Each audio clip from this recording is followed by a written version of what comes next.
Well, welcome everybody to week 2 of our July online program for the alumni of the Sunshine Coast Health Center up here in beautiful Powell River, British Columbia. And this month we're talking about drug prevention programs because I think we can learn a lot about what the addiction is and how to overcome it by looking at what works with drug prevention programs and what doesn't work. Anyway, last week I just threw out some numbers and I made this point that all of these officially scientific-based programs are based on the concept of drugs are bad, so don't do them.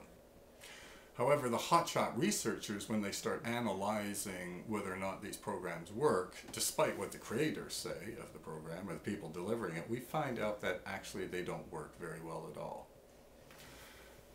So to give some insight, I think this week I'll look at some of what the researchers come up with, one of the latest research on these drug prevention programs.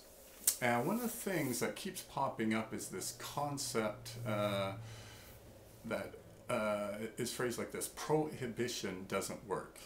In other words, the concept of drugs are bad, stay away from them, abstain from them, don't touch them, just doesn't work. Even though we keep giving the same message out, in fact, it doesn't work. You can just think of your own experience too. When you were younger, I'm pretty sure at some point you heard, don't get drunk, don't use illegal drugs. Did it work for you? Even for some of the parents, statistically speaking, we know, just because I've read the stats, if I give a talk to parents, I know X percentage of them use drugs, regardless of the fact that I'm sure they heard all of the television advertising and radios and everything else saying, don't do drugs, drugs are bad, right?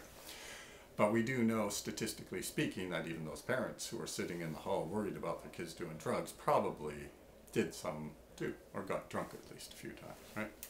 So this message, this prohibition message, according to our research, does not seem to work that well. Another thing we've discovered is that a lot of the young, if you tell people drugs are bad, oh they're horrible, it's life and death, all that they're not going to believe you. And they're not going to believe you probably because they know people who have done drugs, who sit in the classroom next to them. Maybe they've done drugs, right? When I worked before for another place, they had this video. And in the video, apparently if you take crystal meth one time, you're going to have like Niagara Falls pouring out of your nose and be rushed to the hospital. Well, chances are some of the young people know some people have taken crystal meth, and that's not true. So when they see that, they don't believe it. Right? So this is the second thing that we've discovered from our research, that if you give these young people all these horror stories, they just turns them right off because they probably know people who have done it who, this horror never happened to them. And a third thing, and a very important one, is that, drugs are illegal, right? So this is a good thing because it's exciting. And kids like excitement. In fact, some of our modern research has suggested that they actually feel more like adults if they make a decision to do this illegal activity. As weird as that may sound to you, that's actually what the research is coming up with. So that if they can make this decision, they feel some autonomy, something like a grown-up. But beyond that, there's an excitement there, right? And young people like excitement, right? And so to do something illegal is, ooh.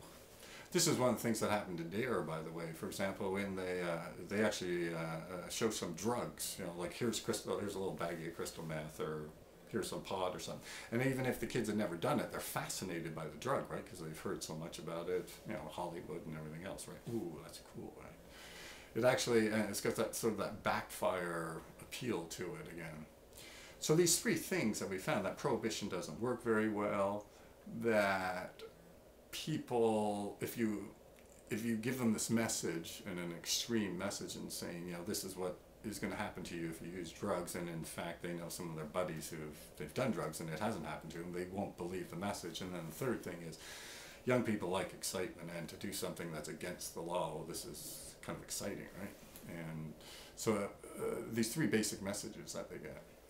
So this is what we've been discovering about our drugs are bad, therefore don't do drugs. This may be some fundamental problems with this approach. Even though, again, I mean, it looks brilliant on paper, but there's this, there's something missing, right? And next week, we'll start taking a look at what may be missing in these drug prevention messages.